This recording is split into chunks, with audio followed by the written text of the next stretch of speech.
പശുക്കളിലെ സൂര്യാഘാതം ശ്രദ്ധിക്കേണ്ട കാര്യങ്ങൾ. നമുക്കറിയാം, ഉത്തരേന്ത്യൻ സംസ്ഥാനങ്ങളിൽ സൂര്യാഘാതം വളരെ കൂടുതലായിട്ടുണ്ടാകുകയും പശുക്കൾ ചത്തുപോവുകയും ചെയ്യുന്നതായിട്ട് പത്രവാർത്തകളിലൂടെ നമ്മൾ കാണാറുണ്ട്, കേൾക്കാറുണ്ട്. എന്നാൽ ഈ വർഷം കേരളത്തിൽ തന്നെ ധാരാളം പശുക്കൾ സൂര്യാഘാതം മൂലം മരണപ്പെട്ടു എന്നുള്ളത് നമ്മൾ വളരെയധികം ചിന്തിക്കേണ്ട ഒരു കാര്യമാണ്. അന്തരീക്ഷ ഊഷ്മാവ് കൂടുകയും സൂര്യൻ്റെ ചൂട് വളരെ കൂടുതലായിട്ട് ഉണ്ടാകുകയും ചെയ്യുമ്പോഴാണ് സൂര്യാഘാതം പശുക്കളിൽ ഏൽക്കുന്നത്. മനുഷ്യർ പോലും നല്ല വെയിലത്ത് നിന്ന് പണിയെടുക്കുമ്പോൾ പെട്ടെന്ന് അബോധാവസ്ഥയിലേക്ക് പോവുകയും ഈവൻ മരണം വരെ സംഭവിക്കുകയും ചെയ്യുന്നുണ്ട്.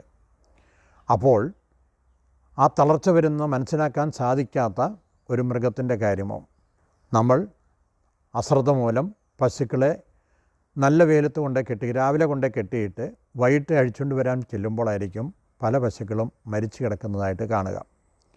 അതിൻ്റെ ശരീരത്തിൽ ഏറ്റ ആ താപം, അല്ലെങ്കിൽ അത് ശരിയായ രീതിയിൽ വേർക്കാത്തതുകൊണ്ട്, ശരിയായ രീതിയിൽ അതിന് ധാരാളം വെള്ളം ലഭിക്കാത്തതുകൊണ്ട് നിർജ്ജലീകരണം സംഭവിച്ചും ആണ് പശുക്കളുടെ മരണം സംഭവിക്കുക.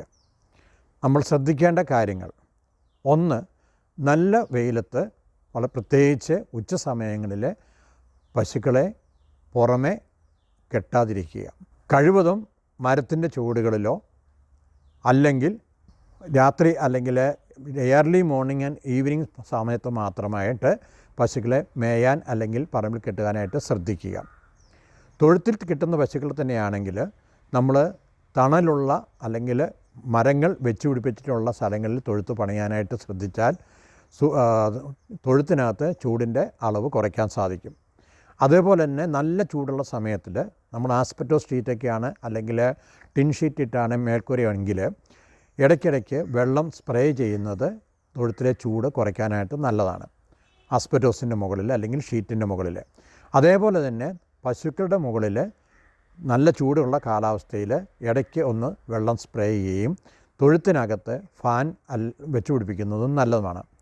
ചാക്ക്, തുണി മുതലായവ ശരീരത്തിൽ നനച്ചിടുന്നതും ചൂട് ശരീരത്തെ ക്രമീകരിക്കുവാനായിട്ട് സഹായിക്കുന്നതാണ്. ആഹാരം കൊടുക്കുന്നതിൽ വളരെ ശ്രദ്ധിക്കേണ്ടിയിരിക്കുന്നു. കാരണം നല്ല വേനൽക്കാലത്ത് വൈറ്റമിൻ എയുടെ കുറവ് പലപ്പോഴും ഉണ്ടാകാറുണ്ട്. അപ്പോൾ വൈറ്റമിൻ എ സപ്ലിമെൻ്റായിട്ട് കൊടുക്കാൻ അല്ലെങ്കിൽ മീനെണ്ണ കൊടുത്ത് വൈറ്റമിൻ എ കൊടുക്കാനായിട്ട് ശ്രദ്ധിക്കുക. അതുപോലെ തന്നെ ഖരാഹാരം, കോൺസെൻട്രേറ്റ് ഫീഡും കൂടുതലായിട്ട് കൊടുക്കുന്നതും, ധാരാളം വെള്ളം പശുക്കൾക്ക് സുലഭമായിട്ട് ലഭിക്കുന്നുണ്ട്, ശുദ്ധമായ വെള്ളം സുലഭമായി ലഭിക്കുന്നുണ്ടെന്ന് ഉറപ്പ് വരുത്തുകയും വേണം.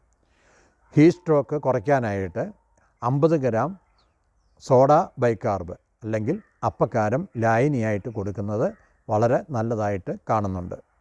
ഇതുകൂടാതെ ധാരാളം കാറ്റ് ഉള്ള സ്ഥലം നമ്മൾ പശുവിനെ കെട്ടാനായിട്ട് തിരഞ്ഞെടുക്കുകയാണെങ്കിൽ അത് ഉത്തമമായിരിക്കും. ഇനി എന്താണ് ചികിത്സ എന്നും കൂടെ നാം അറിഞ്ഞിരിക്കേണ്ടത് അനിവാര്യമാണ്.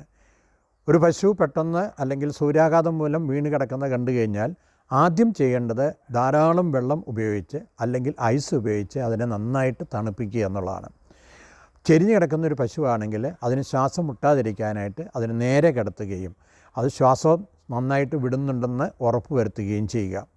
എഴുന്നേക്കാൻ മടിയുണ്ടെങ്കിൽ തീർച്ചയായിട്ടും ഡോക്ടറുടെ സേവനം ലഭ്യമാക്കേണ്ടതും സോഡിയം ക്ലോറൈഡ് ലായനി സിരകളിലൂടെ കൊടുക്കേണ്ടതും ആണ്.